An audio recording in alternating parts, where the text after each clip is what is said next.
Yo guys, what is good? Welcome back on the Uncle Sharma channel. 2 videos in one day. What is going on? Nah, it's because tomorrow I can't do the post-match live reaction. I'm away.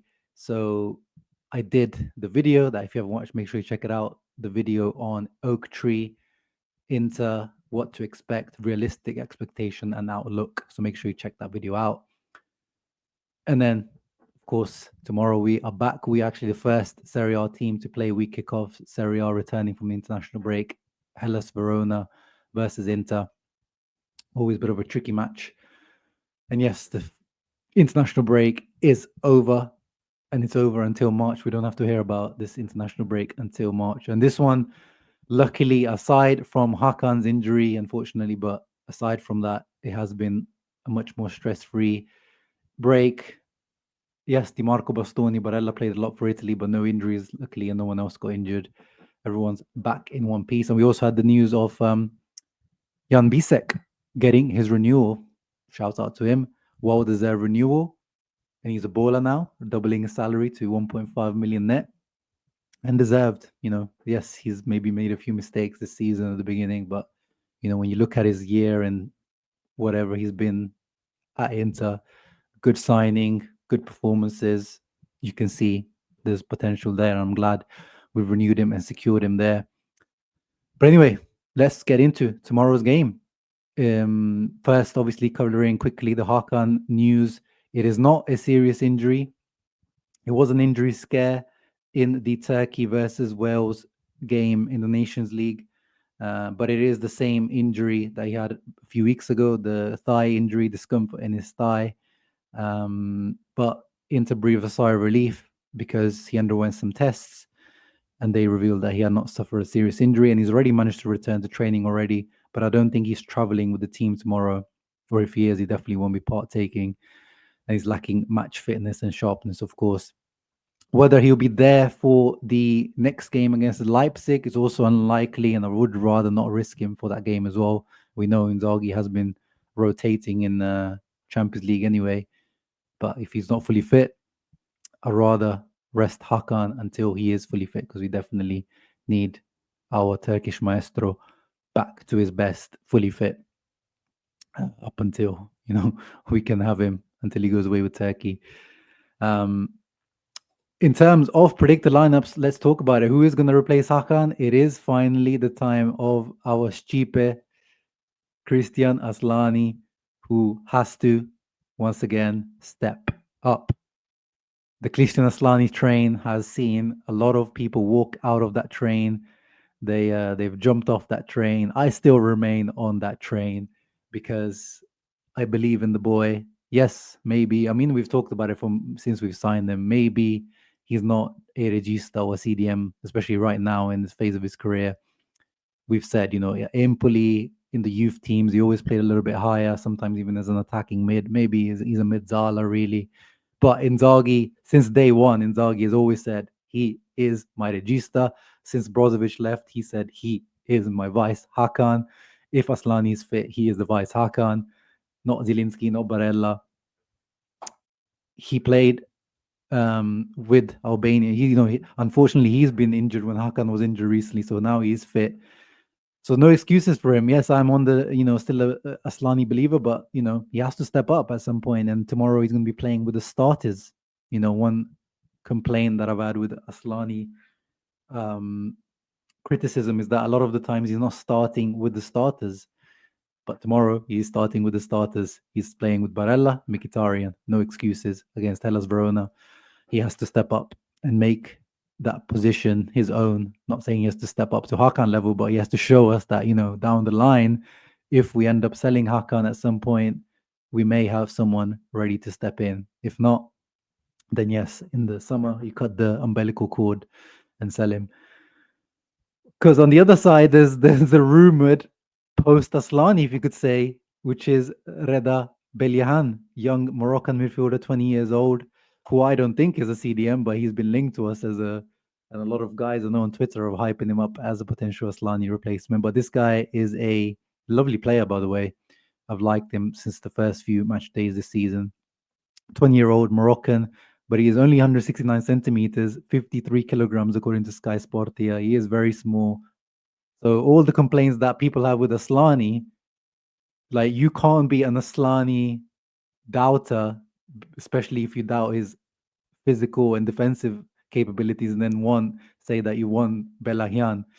And Belahyane is an interesting player, as I said. He's a ball carrier, a dribbler. He reminds me of a young Ismail Benasser. Loves to kind of take on plays, even in central areas, receive under pressure, play out under pressure, decent passing as well, ability. I think he's left-footed if I remember correctly. But he's not, in my eyes, a CDM in the midfield, in the three midfield.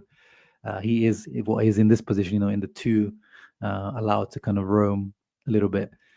But yeah, keep an eye out for him because we have been linked with him recently in the papers. Aside from that, it is. Ooh, what's happened here? Oh, there you go. We're missing two players. It is back to the starters. Apart from, maybe I should have started the video with this one because maybe this international break, Inzaghi has been smoking some good stuff. He's been smoking up some good stuff, or they've put something in Inzaghi's wine because Joaquin Correa in November 2024 looks like, you guys know the reliability of Sky Sport Italia, and I've seen other outlets as well suggest this is going to be the starting 11 tomorrow. So it looks like we are seeing Joaquin Correa starting for us tomorrow, which is absolutely bonkers, crazy. It's a mazzoline, it's a madness. But funnily enough, Hellas Verona is probably the best ever performance of Joaquin Correa in the Inter shirt. His debut, if you guys remember, this guy came on in the second half, scored 2 goals, absolutely beautiful goals. The header was amazing, and the second goal was even better with his left foot outside the box. And then since then, he's done nothing. Or they had that Udinese game where he scored 2 goals again, and then that's it. He disappeared off the face of the earth. So he must be training well. We know he's Inzaghi's boy.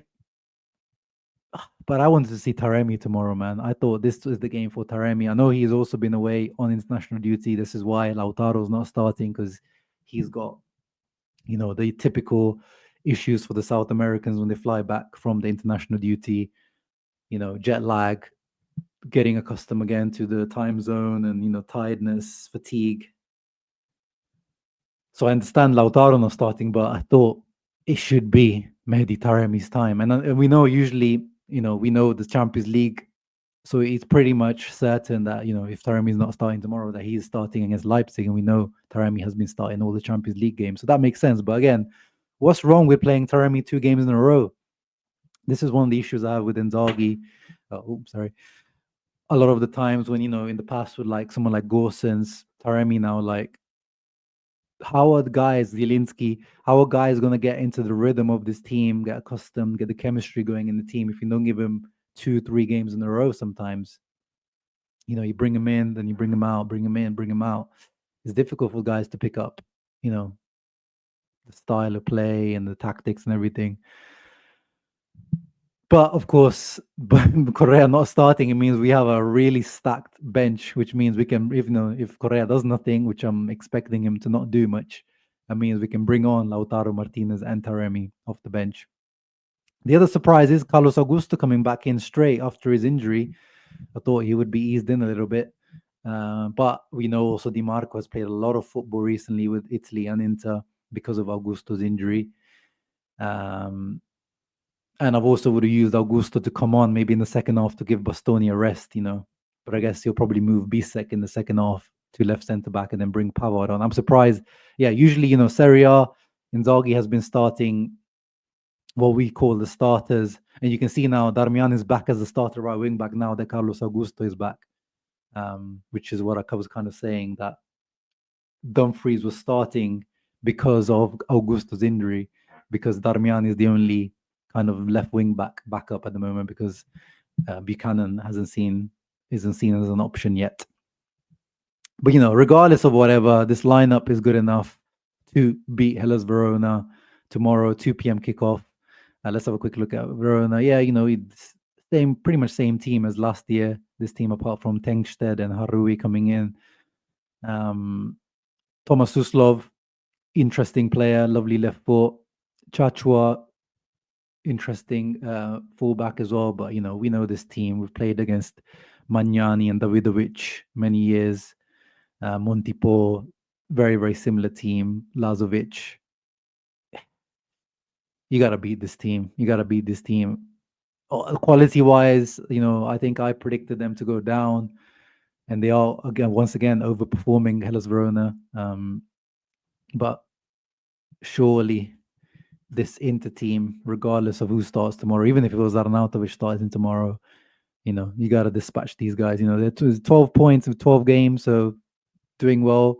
But they have the worst defense in the league at the moment. 27 goals conceded, right? At 27 goals conceded, that is the worst defense in the league. So I want to see some goals. I want to see us take advantage of that. But they also have, one of the best goal scoring records, especially in the bottom half of the table. They're better than, you have to go all the way up to,